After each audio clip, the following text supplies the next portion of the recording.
Le contrôle technique français vient de franchir un cap décisif qui va bouleverser le rapport des Français à l'automobile. Derrière des changements apparemment techniques se cache une révolution silencieuse qui menace directement des millions de véhicules. Ce qui est présenté comme une simple évolution réglementaire constitue en réalité un pilotage centralisé depuis Bruxelles pour orchestrer la sortie forcée des motorisations thermiques. Mais qui a réellement expliqué aux automobilistes les conséquences concrètes sur leur portefeuille ? Depuis janvier 2024, les nouvelles directives européennes ont durci drastiquement les critères d'acceptation au contrôle technique. La directive 2014-45/UE, transcrite par l'UTAC OTC, impose désormais une lecture systématique des codes OBD et l'utilisation des valeurs d'opacité constructeur. Concrètement, cela signifie qu'un simple voyant moteur allumé ou un code erreur P2000XXX lié aux émissions entraîne automatiquement une contre-visite immédiate.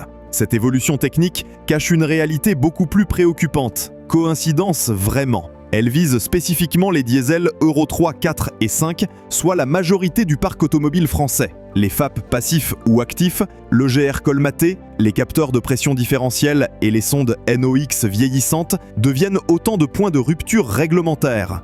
Les diesels Euro 6, équipés du système SCR AdBlue, ne sont pas épargnés par cette offensive réglementaire. La pompette Blue, l'injecteur et le réservoir chauffant constituent de véritables talons d'Achille. Toute incohérence dans le système OBD ou un SCR inopérant provoque désormais un échec automatique. Plus préoccupant encore, ceux qui ont fait désactiver l'AdBlue par reprogrammation moteur sont maintenant systématiquement recalés. Les contrôleurs disposent d'outils de diagnostic perfectionnés capables de détecter ces modifications avec une précision redoutable. Mais le durcissement ne s'arrête pas au diesel et s'étend même aux motorisations essence réputées moins polluantes. Les essences Euro 3 et 4, soit celles produites entre 1996 et 2008, subissent également les foudres du nouveau contrôle technique. Ces moteurs, réputés fiables et simples, voient leurs catalyseurs fatigués et leurs sondes lambda paresseuses traquer impitoyablement. Le resserrement des seuils de CO et HC, combiné à la détection systématique des fuites d'échappement,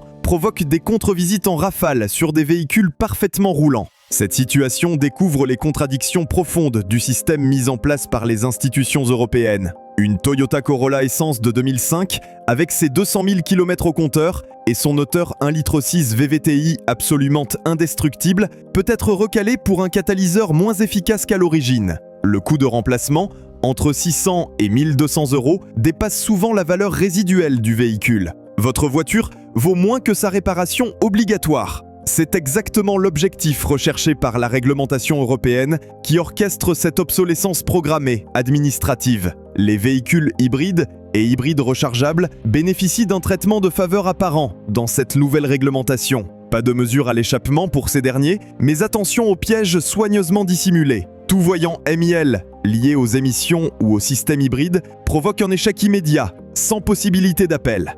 Derrière ces évolutions techniques se dessine une stratégie économique implacable, dont l'ampleur dépasse tout ce que l'industrie automobile avait connu jusqu'alors. Les coûts de réparation explosent littéralement sous l'effet de cette réglementation. Un remplacement de FAP coûte entre 800 et 2000 €, une pompe AdBlue entre 700 et 1500 €, une sonde NOx entre 250 et 600 €. Ces montants, appliqués à des véhicules de 8 à 15 ans, rendent la réparation économiquement absurde. C'est précisément l'effet recherché par cette orchestration depuis Bruxelles, pour pousser vers la casse prématurée des millions de véhicules encore viables. L'harmonisation européenne, pour qui exactement ? Cette harmonisation orchestrée par l'UTAC OTC entre 2018 et 2023 a méthodiquement préparé ce tournant historique. La France s'aligne désormais sur les pratiques allemandes, néerlandaises, belges et suisses, les plus sévères en matière de contrôle automobile. L'étape suivante, déjà discutée dans les cercles technocratiques, consiste à introduire la mesure des particules fines,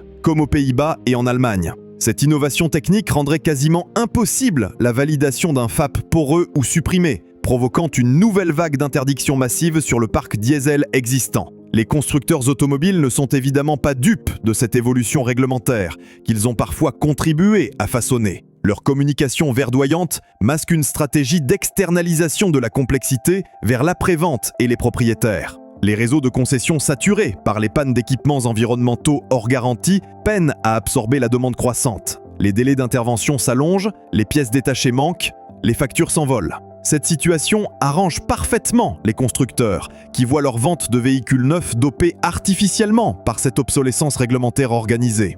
Cette orchestration découvre la dimension géopolitique majeure du sujet, soigneusement occultée par les médias mainstream. L'Europe organise méthodiquement la dépendance aux technologies de batterie et à l'électronique de puissance, majoritairement contrôlée par la Chine et la Corée du Sud. Sous prétexte d'écologie, on démantèle une industrie automobile européenne maîtrisant parfaitement la mécanique traditionnelle pour la remplacer par une dépendance technologique extérieure, dramatique pour notre souveraineté industrielle. L'exemple de Northvolt illustre cette dérive stratégique avec une clarté aveuglante. Cette entreprise suédoise, présentée comme le champion européen des batteries, a fait faillite en mars 2025 après avoir englouti plus de 7 milliards d'euros de fonds publics et privés. Durant ses 9 années d'existence, elle n'a jamais réussi à rivaliser avec les géants asiatiques BYD, CATL ou LG Energy Solutions. Cette faillite retentissante démontre l'impossibilité pour l'Europe de rattraper son retard technologique sur l'Asie dans le domaine stratégique des batteries lithium-ion. Pendant ce temps, des moteurs diesel ancienne école continuent de parcourir 300 000 km et plus, avec un entretien basique respectant simplement les préconisations constructeurs. Un Toyota Land Cruiser D4D de 2010, un Mercedes 320 CDI W211 ou un BMW 530 D2 E60 accumulent les kilomètres sans faiblir mécaniquement. Leur seul défaut, ne pas être conforme aux dernières lubies réglementaires imposées par les technocrates de Bruxelles, sans consultation démocratique. La réalité du terrain découvre l'ampleur de cette manipulation économique et industrielle. Les gestionnaires de flottes automobiles se trouvent contraints d'acheter électriques pour les avantages fiscaux, mais leurs commerciaux perdent du temps en déplacement à cause des recharges interminables. La productivité chute, mais l'État les y contraint par une fiscalité punitive sur les motorisations thermiques, pourtant plus efficaces pour certains usages. Cette situation prend une tournure absurde, avec les rappels massifs touchant les véhicules électriques et hybrides, pourtant présentés comme l'avenir de la mobilité. En 2024, plus de 140 000 mini-électriques ont été rappelés mondialement pour risque d'incendie de batteries lithium-ion. Ford a établi un record historique avec 103 rappels en 2025, dont plusieurs concernant des défaillances de freinage sur 312 000 véhicules hybrides et électriques. Stellantis, de son côté, multiplie les rappels sur ses motorisations modernes, prétendument plus fiables que les anciennes. Plus de 238 000 véhicules ont été rappelés en 2023-2025 pour fuite de tuyaux haute pression risquant l'incendie. Le moteur 1,5 litre Blue HDI, présent dans près d'1 million de véhicules en Europe, souffre d'usure prématurée de la chaîne de distribution. Le groupe a dû étendre sa garantie à 10 ans ou 240 000 km pour éviter un scandale judiciaire majeur. Pendant ce temps, des moteurs éprouvés comme le 1,9 litre TDI Volkswagen de première génération, le 2 litres HDI PSA ou le 2,5 litres TDI Audi continuent de fonctionner après 400 000 km sans défaillance majeure. L'État français, soumis aux directives de Bruxelles, organise méthodiquement l'appauvrissement de sa population au profit d'intérêts économiques extérieurs. Les ménages modestes, propriétaires de véhicules de plus de 10 ans, subissent de plein fouet cette évolution réglementaire. Ils n'ont ni les moyens de réparer des équipements environnementaux coûteux, ni la capacité financière d'acheter un véhicule électrique neuf à 35 000 € minimum, hors option. Cette stratégie de classe découvre son vrai visage, social et politique. Les élites urbaines, roulant en véhicules électriques subventionnés par l'État, imposent leurs choix idéologiques aux classes populaires périurbaines et rurales. Ces dernières se retrouvent contraintes d'abandonner leurs véhicules opérationnels pour des raisons purement administratives, ni techniques, ni environnementales, mais uniquement bureaucratiques. L'industrie automobile française paye le prix fort de cette soumission aveugle aux diktats de Bruxelles, imposée sans consultation démocratique.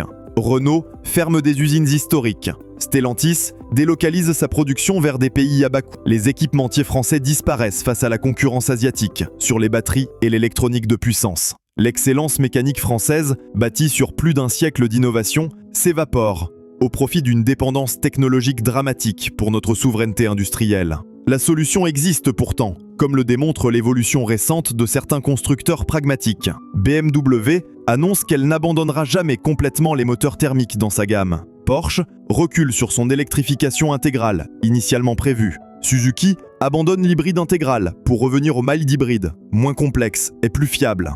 Ces constructeurs comprennent que l'avenir réside dans la diversité technologique et non dans le dogme électrique imposé par les technocrates bruxellois.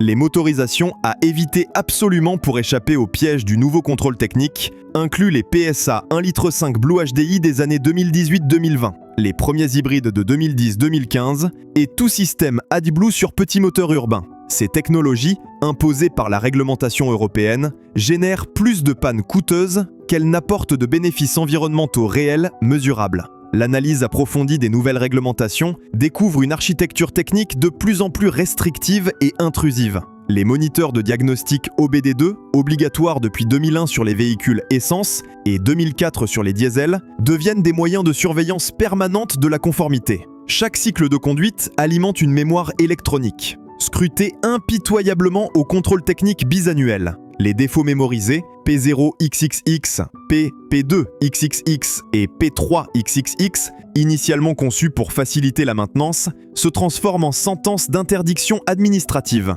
Cette surveillance électronique s'étend désormais aux deux roues, avec le décret 2023-974. Progressivement appliqué, les motos et scooters, traditionnellement épargnés par le contrôle technique, entrent progressivement dans le dispositif de surveillance. Les échappements non conformes, les pots d'origine supprimés et les cartographies moteurs modifiées provoquent des recalages systématiques.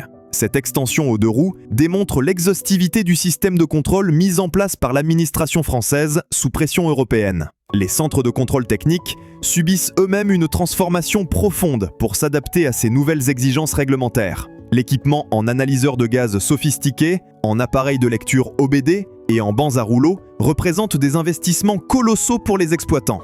L'harmonisation européenne impose également l'utilisation d'appareils certifiés par des organismes agréés par Bruxelles, éliminant la concurrence libre. Cette standardisation, présentée comme une garantie de qualité, élimine les fabricants français d'équipements de contrôle, au profit d'industriels allemands et néerlandais. La France perd progressivement sa souveraineté technique dans un domaine stratégique pour l'industrie automobile nationale. Les contrôleurs techniques, soumis à des audits réguliers et des formations continues, imposent par l'UTAC-OTC, appliquent strictement des procédures de plus en plus complexes et rigides. Leur marge d'appréciation, autrefois tolérante sur les véhicules anciens bien entretenus, disparaît face à des protocoles informatisés rigides. Cette robotisation du contrôle technique élimine toute humanité dans l'évaluation des véhicules et de leur état réel. L'impact économique dépasse largement le secteur automobile et se répercute sur l'ensemble de l'économie française. Les transporteurs routiers, confrontés à des flottes vieillissantes, recalés massivement, reportent leurs coûts supplémentaires sur les prix du transport de marchandises.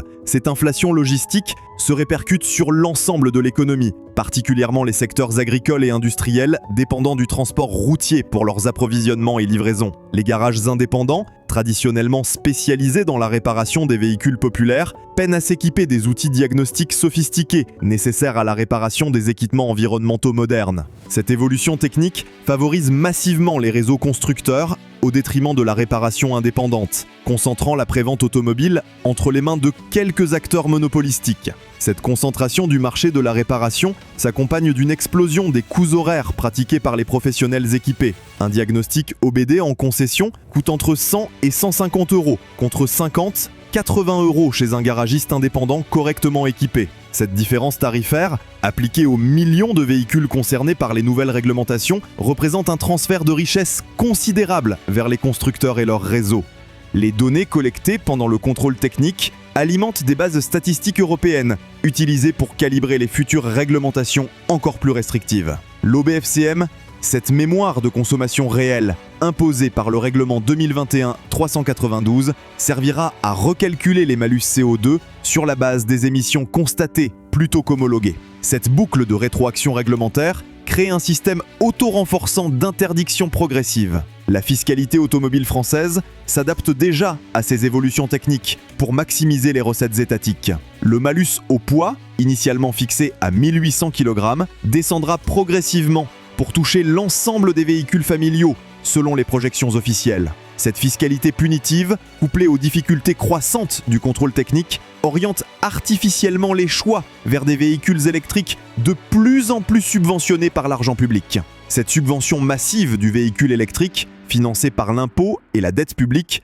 représente un transfert de richesse des classes populaires vers les classes supérieures urbaines fortunées. Les ménages modestes, inéligibles au dispositif d'aide et propriétaires de véhicules anciens, supportent, via leurs impôts, l'achat de Tesla par les cadres parisiens aisés financièrement. La dimension géopolitique de cette transformation devient évidente quand on examine les chaînes d'approvisionnement des nouvelles technologies imposées. La France, autrefois capable de produire intégralement un véhicule sur son territoire, dépend désormais massivement des importations asiatiques, pour les batteries, les semi-conducteurs et les écrans tactiles. Cette dépendance stratégique fragilise dramatiquement la souveraineté industrielle nationale, au moment des tensions géopolitiques croissantes avec la Chine. Cette propagande masque une réalité technique inconfortable pour les idéologues de l'électrification forcée imposée par les institutions européennes. Les meilleurs moteurs diesel modernes consomment 4-5 litres au 100 km, quand leurs équivalents électriques nécessitent l'équivalent de 7-8 litres, en considérant le rendement complet de la chaîne électrique. Cette vérité thermodynamique, soigneusement occultée par les communicants de Bruxelles, révèle l'absurdité écologique de la transition imposée sans débat démocratique. Mais au-delà des considérations techniques, c'est la liberté de circulation qui se trouve menacée par cette évolution autoritaire du contrôle de l'État sur la mobilité individuelle. Un système où l'administration décide arbitrairement quels véhicules peuvent rouler selon des critères techniques changeants constitue une dérive préoccupante pour les libertés individuelles. Cette limitation progressive de la propriété automobile privée s'inscrit dans une logique de contrôle social que les générations précédentes n'auraient jamais acceptée démocratiquement.